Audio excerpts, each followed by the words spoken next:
Shalom, giving all praise to Yahweh, Hashem, Al-Shai, Hashem, Rakakodah, Shalom to the 144,000. And the rest of the elect out there, Shalom to you all. This is the beginning of the end for Babylon the Great, being that we're in the 249th year of since 1776. When you look up the average lifespan of an empire, Babylon the Great is an empire. It's 250 years, so they got one year left before they take it out, and they're gonna lose this next war with Yahushua and the angels. So what I did was I typed in lists of wars America got involved in. Gave me the list right here. I clicked down here, as you can briefly look through. Revolution was to break off from being colonies. They were originally the colonies of Great Britain. War of 1812, that was a war with the money changers, Rothschilds and so forth. Indian wars, because they had to take the land. Look at this. From 1878, Indian wars. Those were not the wars. Had a series of wars with Gad. They were taking Gad down. Just like, no different than Yahweh Bashem Yahushai telling Moses to tell the Israelites to take the land of Canaan and kill everybody. So that's what they did with the Gadites. A troop shall overcome him, but he shall overcome at the last. Genesis 49. Civil war. The war between the South and the West. Confederate States. Spanish-American War. We read about that in Daniel chapter 7, for example. World War I. We read World War I and World War II. We read about that in those wars in Revelation chapter 9. So let me do this. Make this short. Okay, this is Pete Hegseth, however you say his name. Pete Hegseth just announced they preparing for a new era of war against all enemies. It's on, and we are enemies. We are, because what makes us enemies? We're telling you that the Most High is going to take this place out. So that means that we're enemies because the Most High is an enemy with this system. So let me let it play. Then I'm going to go back into that list.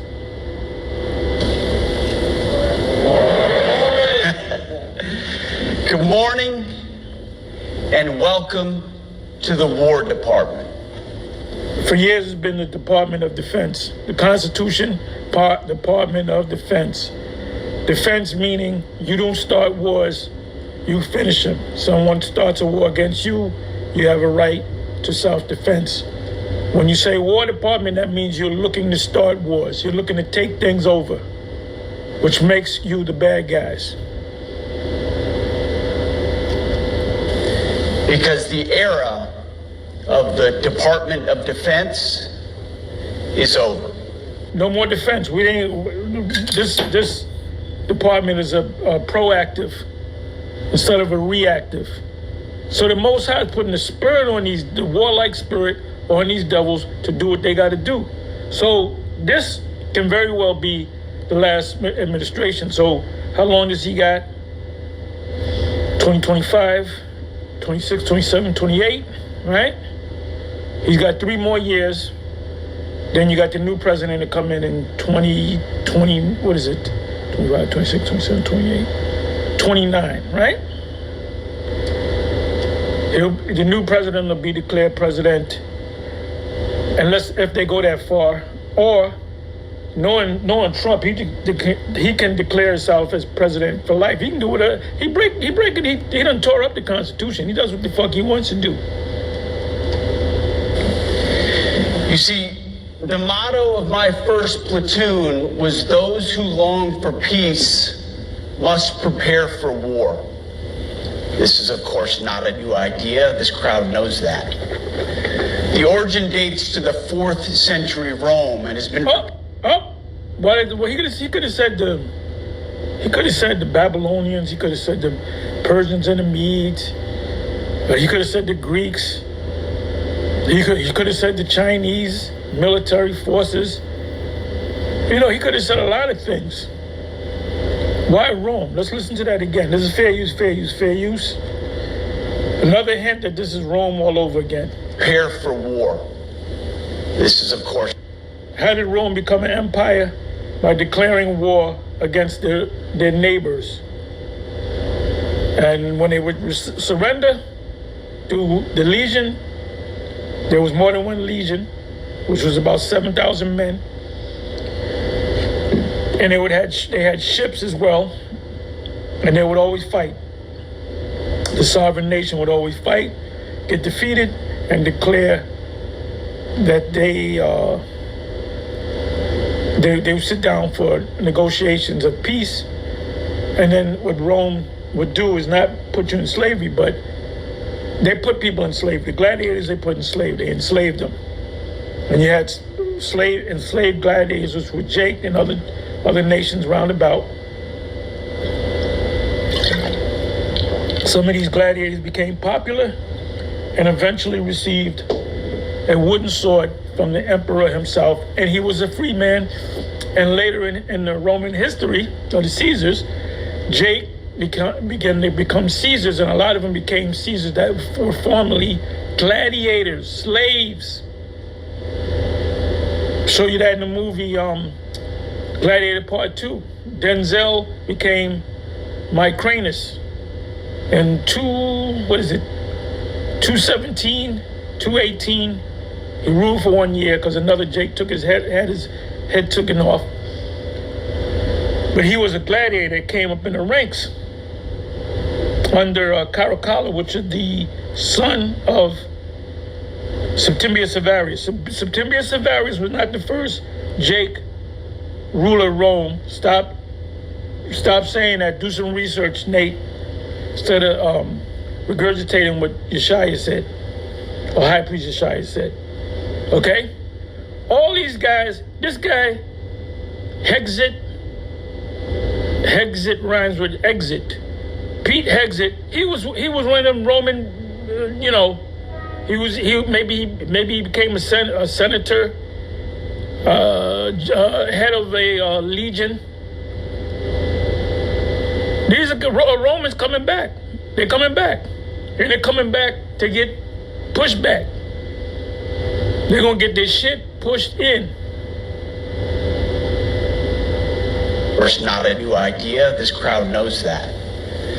The origin dates to the 4th century Rome and has been repeated ever since, including... Now, when he said the 4th century of Rome, that's when the 4th century of Rome, that's when Jake was ruling. Okay?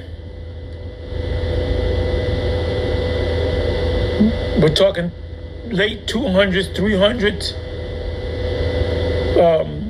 AD.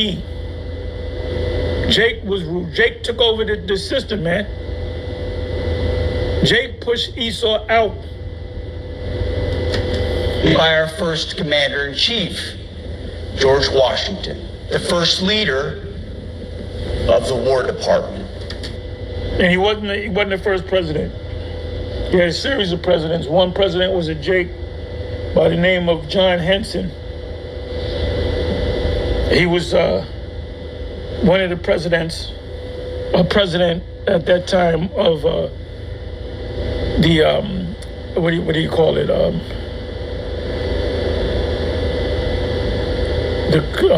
I think that was called a congressional.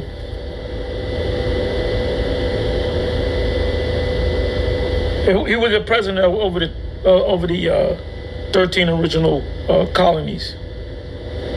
If you go to D.C., there's a statue of him, and they got him looking like a white man, but it was a Jake. So they lied about that. There's a famous bronze statue of John Henson. He looked just like a white man, made out of copper, if I'm not mistaken. but he's actually a black man.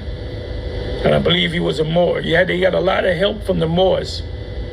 They were financed through a guy named, an agent by the name of Haim Solomon, which I believe he's a Jake. He was a Sephardic Jew. I believe he was a Jake working for the Rothschilds, or the Illuminated ones. It captures a simple yet profound truth. To ensure peace, we must prepare for war. From this moment forward, the only mission of the newly... They don't know what they're getting into. You know, a week or so, a couple of days before Canelo was going to fight Bud Crawford, he didn't know he was going to get his ass whipped like that. He had no idea. Not knocking Canelo. Canelo's a great fighter. He just has trouble with slick slide boxes. They always had trouble with slide boxes. I would have never took that. I would have fought this guy, Benavidez. Before he had a better chance with Benavidez because he was right there in front of you. You fought a guy, a boxer that can punch. Oh, they getting ready to step in some shit big time. They getting ready to get got.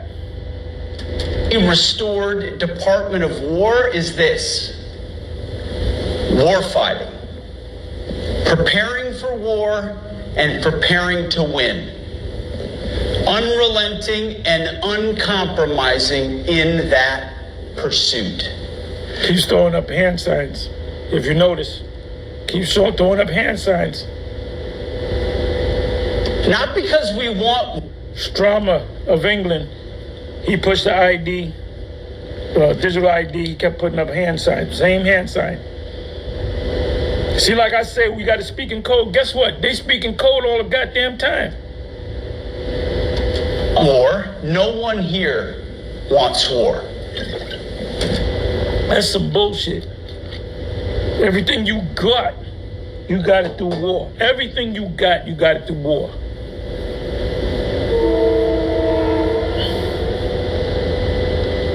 Give me a second here. American Revolution.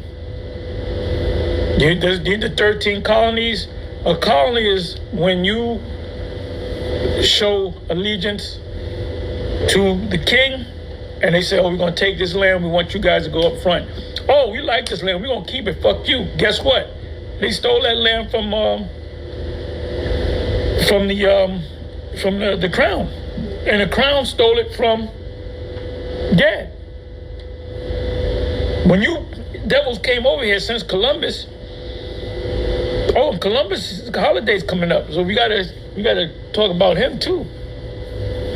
Y'all came as thieves. Y'all came proactive as wars. Talking about we don't want war. That's all you love, war, man. What do you think football is? Football is organized war. Boxing, MMA, that's organized war. The jousters, organized war. Okay? Indian wars. From 1817 to what? 1898. We're talking damn near 100 years of war. Mexican War, these lands that you're kicking the Mexicans out of, they were here when you got here. Civil War, you couldn't even get along with yourselves. Spanish-American War. World War I, they didn't mention French-American. Did they mention French-American, Spanish-American, Revolutionary War? World War I, World War II, that's Revelation 9. Let's listen to a little bit more. But it's because we love peace. You don't love peace. You ain't got no... Hey, everything that you did, and these motherfuckers that are shooting up every goddamn thing, that's the American way, really. If you want to be honest. You came over here with you Homo sapiens and your guns. You came over here and attacked Gad. And Gad taught you how to fucking live. We don't want no fucking war. Fuck out of here, man. We love peace for our fellow citizens. They deserve peace, and they rightfully expect us to deliver it. Our number one job, of course, is to be strong so that we can prevent war in the first place. No, if you want something, you lie on a sovereign leader. Oh, he's killing his own people. Oh, he's bringing drugs. Oh, he's doing this. We got to do something about that. We should do a surgical strike. Remember Allende? The president talks about it all the time. It's called peace through strength. And as history teaches us, the only people who actually deserve... Hey, the scripture said, and by peace, so what? And by peace shall what? Destroy many.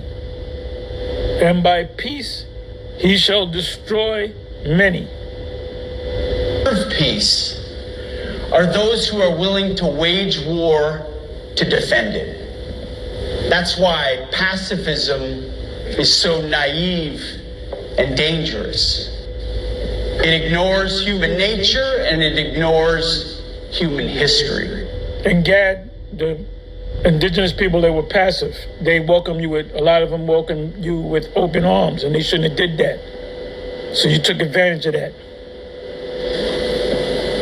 That's why it says, in going back to Genesis chapter 9, a troop shall overcome him, but he shall overcome at the last.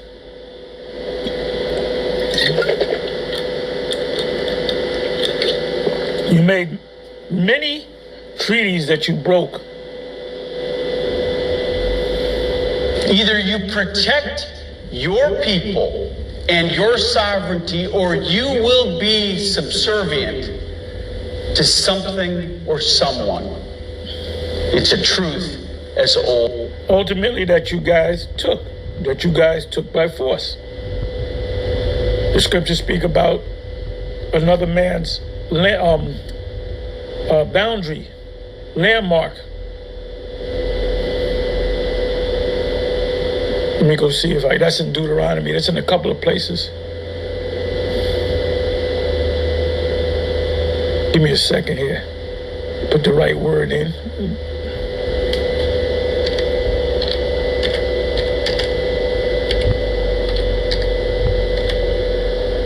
I don't know if that's considered one word. We'll find out. Okay, let me do it this way.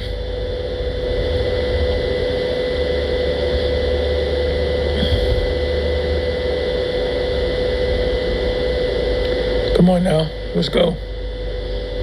Let me try landmarks. Landmarks.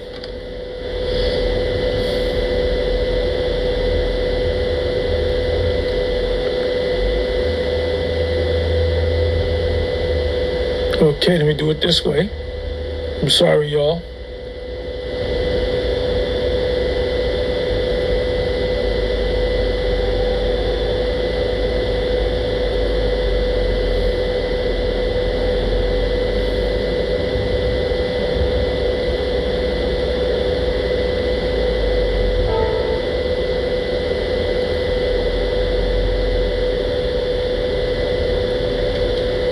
Let's try landmark and then landmarks in the KJV.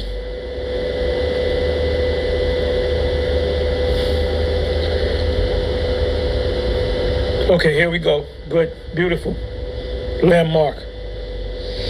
Deuteronomy 19, verse 14. Thou shalt not remove thy neighbor's landmark.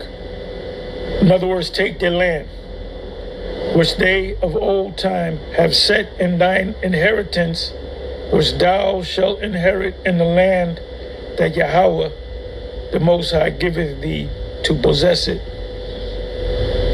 So Esau had your land, you had your landmark, which was south of Palestine. Anything you went outside of your landmark, you're guilty of that. Deuteronomy 27, verse 17. Cursed be he that removeth his neighbor's landmark, and all the people shall say, so be it, or amen. When you came over here, you took over 13 colonies, you went went west, go west, young man, under the thing called manifest destiny. Look that word up. And the Monroe Doctrine. The Monroe. Let me do this.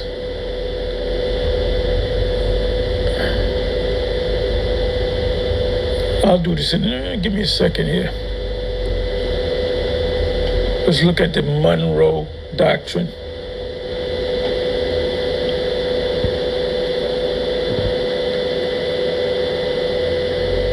The Monroe Doctrine. We go to images.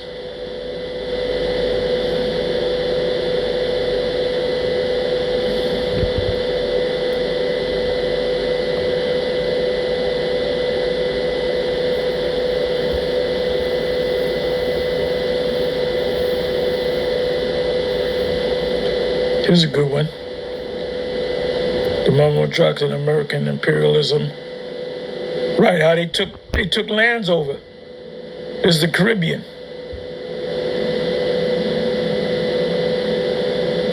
Let's come on back.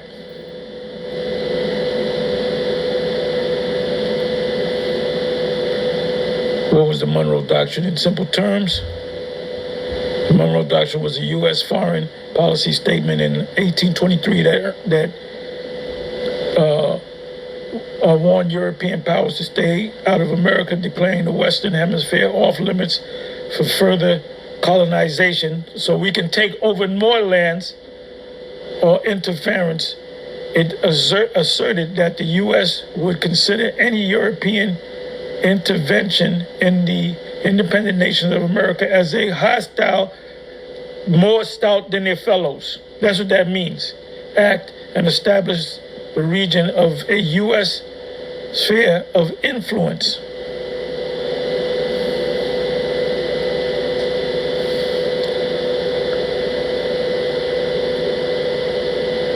Manifest destiny.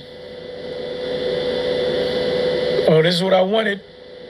Manifest destiny was the 19th century belief that the United States was destined by God to expand its dominion and spread democracy across the North American continent. They went west. They took over the east, which was the 13 colonies, which was the East Coast. You got New York, New Jersey, Philly, so forth. Then they said, the whole saying was, go west, young man. There was opportunity out there. The big gold rush out in California. So let me read that again. The 19th century belief that the United States was destined by God, like God is with us, to expand its dominion, lordship, and spread democracy across the North American continent. Now, let me give you the images. So this woman didn't exist, but she was leading the people to the west. So the symbol is this white woman, this lily white woman with a robe on, floating in the sky. This is a symbol of America. A nice woman, Edomite woman with long flowing hair, feminine looking. And you can see part of her leg, Isaiah 47. Going west to expand.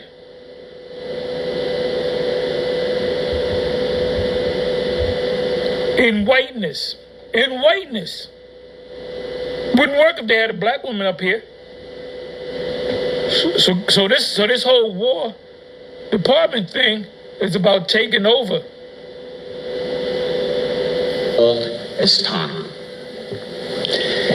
And since waging war war is so costly, blood and treasure, we owe our republic a military that will win any war we choose, or any war that is thrust upon us. Should our enemies... He said, any war we choose, meaning the war that you decide to make. Oh, let's attack. Oh, they got gold down there. Let's attack that place. Let's lie on the guy, say that he's killing his own people so we can be justified in attacking that place. This is it. This is it. You're going to fight against an enemy that you cannot fuck with. That's Yahweh Shai and the angels. After they get rid of you, there'll be no place found in heaven. Pursuant to Revelation 12. Choose foolishly to challenge us. They will be crushed. The angels are the Yahweh Shai and the angels are going to challenge you, and they're going to destroy you. And this is pride. He's speaking with pride. The pride of thy heart have deceived thee, thou that dwelleth in the cliffs of the rock. By the violence, precision, and ferocity of the War Department. In other words, so the War Department is not reactive, it's proactive. It looks for enemies, it looks for trouble. So the Most High put a spirit on this man, really on Trump. It was brought down to this individual right here. The demons are working with him too, to make them think that they're invincible. This is beautiful. Yahweh B'Shem Yahweh Shai is setting y'all up beautifully. Once that chip gets out there, it's on. To our enemies, FAFO.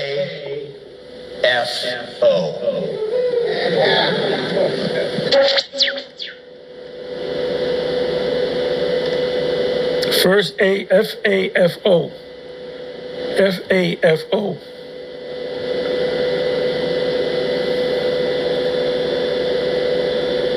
Let me look that up. FAFO.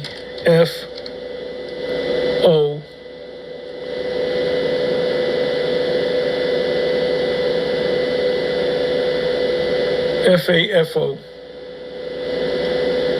FAFO.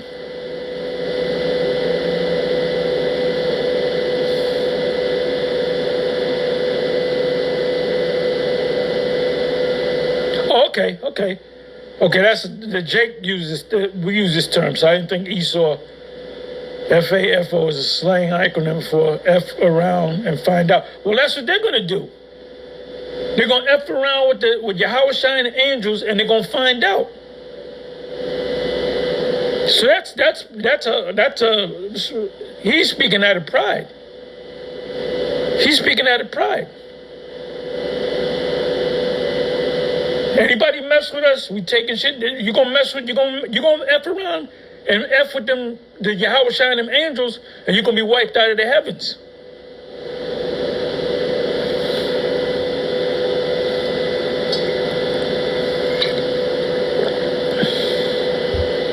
Like Jack Crab said in the movie Little Big Man, how do you say it? He told General Custer, was General Custer's last stand, because the Cheyenne Braves slaughtered them. So Jack Crab in the movie, you got to see that movie, Little Big Man, starring Dustin Hoffman. He played Jack Crab. He said, you going down there. He said, because those ain't little women and children. Those are Cheyenne Braves. And they're going to take you out. And what happened? Let me do this.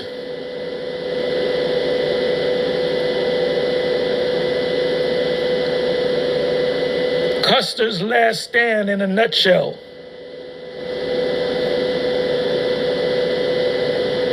Custer's last stand, more formally the Battle of Little Bighorn, which actually took place, was a disastrous defeat for Lieutenant Colonel George Armstrong Custer.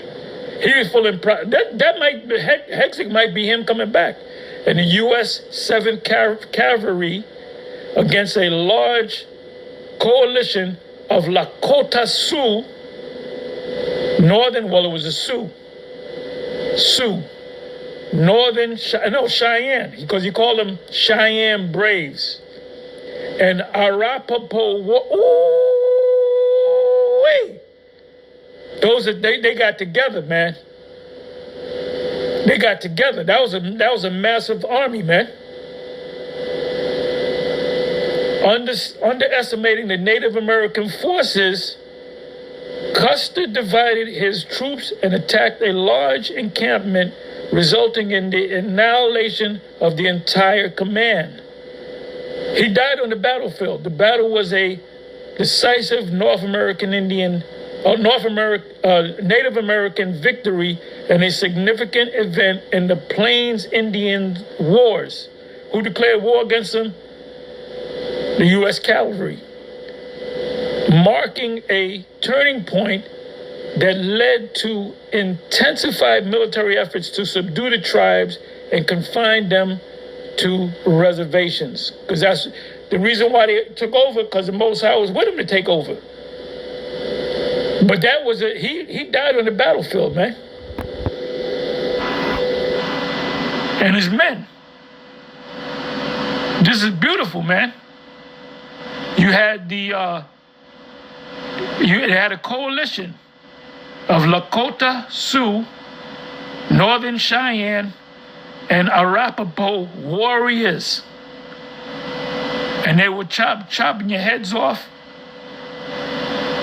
chopping your arm, cutting you up, taking what you had. That's why you see Gad with the clothes of the American soldiers. They would take their clothes, they would take their guns. So this guy could be cussing coming back because he had that pride. He had nerve enough to say FAFO, which I didn't know what it meant because Jake says that, FAFO, F around and find out. I didn't know Esau was up on that. And he had a little smile on his face. Yeah, you guys are going to FAFO against Yahweh and the angels, and you're going to be wiped out of the heavens very soon. Anyway, with that, shalom, on to the next shalom.